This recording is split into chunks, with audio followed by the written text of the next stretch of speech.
অনেক মানুষ মুখে শুনেছি যেদিন আব্বুর মৃত্যু হয় সেদিন সকালে নাকি আম্মুকে অনেকে আমাদের বাড়ির আশেপাশে দেখেছে। এতগুলো বছর পর আম্মুকে বাড়ির আশেপাশে দেখাটা অনেক ভাবনা ফেলে দেয় সবাইকে। পরে দুপুরের দিকে সবাই জানতে পারে আব্বুর মৃত্যু হয়েছে। আব্বুর রুমের ভিতরে বিছানার উপরে লাশ উদ্ধার করে সবাই। যেহেতু আম্মু উপস্থিত রয়েছে ঘটনার পিছনে, তাই আমি এটা নিয়ে সবাইকে এত নাড়াচাড়া করতে বলিনি। তাই সবাই আমার কথা মতো আব্বুকে দাফনের ব্যবস্থা করে। সেই দিন আমি তুরির কথা চিন্তা করে কিছু বলিনি। আম্মুর কিছু হলে আবার তুরি একদম নিঃসঙ্গ হয়ে যেত। তবে এত সহজে আমি ছেড়ে দেওয়ার পাত্র নই।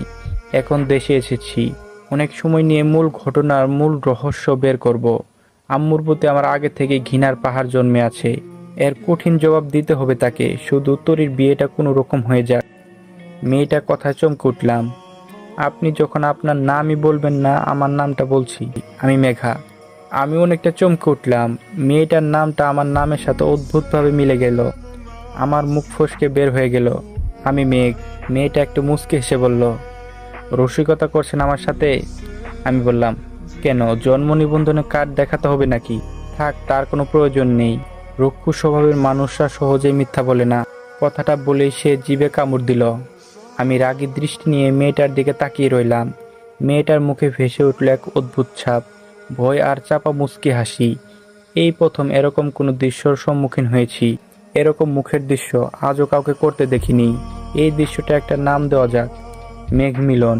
নামটা সুন্দর নয়? মেঘ মিলন নামটা মন্দ নয়।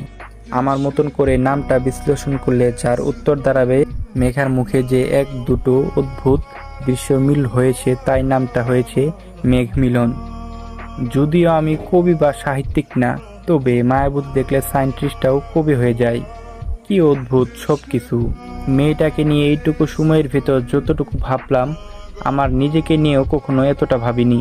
আমরা সবাই এই দিকটা দিয়ে পিছিয়ে, নিজেকে নিয়ে ভাবার সময় হয়ে ওঠে না। চোখ বুঝতে পারছি না, এভাবে ঘুমিয়ে আমি অভ্যস্ত নই। মেয়েটা দেখলাম কি অদ্ভুতভাবে ঘুমিয়ে আছে, যার বর্ণনা আমি লিখে শেষ করতে পারবো না। হুমায়ুন আহমেদ তাহলে সত্যি বলেছিল, যে নারীর ঘুমন্ত অবস্থায় সুন্দর লাগে সেই নারী প্রকৃত সুন্দর। কি অদ্ভুত। এতদিন সেই মহান কথাগুলো মানেটা বুঝলাম না। মনে হতো সে মনে হয় হতাশে কথাগুলো লিখে, কিন্তু সেগুলো চোখের সামনে একদিন ধরা দিবে সেটা ভাবিনি। চোখ দুটো লেগে আসছে। আব্বু সেই মুখটা ভেসে উঠল চোখের সামনে। আবার আটকে উঠলাম। হঠাৎ কেন এমনটা হলো বুঝতে পারছি না। আছে কেন যে খুব মনে পড়ছে আব্বুকে। বুঝতে শেখার পর থেকে আব্বুকে আমি মোটেও সময় দেইনি। আমার কথা ভেবে সে দ্বিতীয় বিয়ে করেনি, কিন্তু আব্বুকে কতই না অবহেলা করেছি আমি। শেষবার ক্ষমা চাওয়ার সুযোগটাও পাইনি। ভেবেই কুল পায় না, আম্মু এত বছর পর কিসের জন্য এসেছিল আব্বুর কাছে। কিছু প্রশ্ন মস্তিষ্কে সবসময় মাতিয়ে রাখে, আর কিছু স্পর্শ পাথরের বুকেও তাজা গোলাপ ফুটাতে পারে। মেয়েটা যখন অঘোর ঘুমে আচ্ছন্ন, তখন গাড়িটা একটা আইল্যান্ড ক্রস করে। ড্রাইভার ততটা খেয়াল করেনি, তাই গাড়িটা একটু ভালোভাবে নড়ে চড়ে উঠল। মেঘা চোট সামলাতে না পেরে আমার দিকে হেলে পড়ল। মেঘার হাতের বাহু উল্টোর দিকে স্পর্শে আমি কেঁপে উঠলাম। নিজের ভেতরে বয়ে গেল এক অদ্ভুত শিহরণ। আমি অতি তাড়াতাড়ি নিজেকে সামনে নিয়ে একটু সরে বসলাম। কিন্তু মেয়েটার যে প্রচুর ঘুম পাগলি সেটা তো আমার অজানা। এত বড় একটা হুচুটেও তার ঘুম ভাঙেনি। উল্টো বাঁধিয়ে বসলো আরেক বিপত্তি। সে আরো আমার দিকে ডলে পড়ল। এ কেমন আদব কপালে জুটল। আমরা সাধারণত সোফায় বসে টিভি দেখি কিংবা মোবাইল টিপি, তখন অদ্ভুতভাবে নিজের পরিবর্তন লক্ষ্য করবেন। প্রথমে সোজা হয়ে 1 মিনিট, তারপর সমান্তরাল রেখা হয়ে 4-5 মিনিট, তারপর শেষে নিজের হুঁশ ফিরিয়ে যখন লক্ষ্য করেন আপনার পা সোফার উপরে, আপনার মাথা নিচে। এই মেয়েটার মাঝেও এমন কিছু স্বভাব আছে। একবার গালে ঢলে পড়ছে, সরে বসলাম, তারপরও আবার ঢলে পড়ল, সরিয়ে দিলাম। এখন সে আমার কুলে মাথা রেখে গুটিসুটি মেরে শুয়ে পড়ল। আমি পুরো 1 মিনিট স্তব্ধ হয়েছিলাম। এই প্রথম কোনো নারীর এভাবে স্পর্শ আমি নিতে পারছি না। কয়েকবার ডাকলাম, কিন্তু সে নাকে একটু শব্দ করে আবার শুয়ে পড়ল। আমি এবার এক প্রকার ধাক্কা মারলাম। সে হন্তদন্ত হয়ে উঠল।